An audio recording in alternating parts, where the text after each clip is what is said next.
বিভিন্ন পর্যায়ের 19,084 জন কর্মকর্তা কর্মচারীকে পদোন্নতি, 13,429 জনকে বদলি এবং 12,636 জনের বিরুদ্ধে শাস্তিমূলক ব্যবস্থা গ্রহণ করা হয়েছে। গুরুত্বপূর্ণ নীতি নির্ধারণী সিদ্ধান্ত গ্রহণ করা হয়েছে।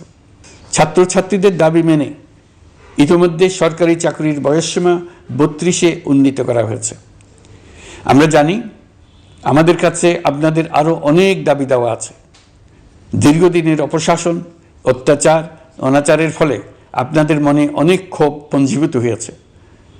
দেশে বাক স্বাধীনতা না থাকায় আমরা কেউ আমাদের মতামত, দাবি দেওয়া প্রকাশ করতে পারিনি।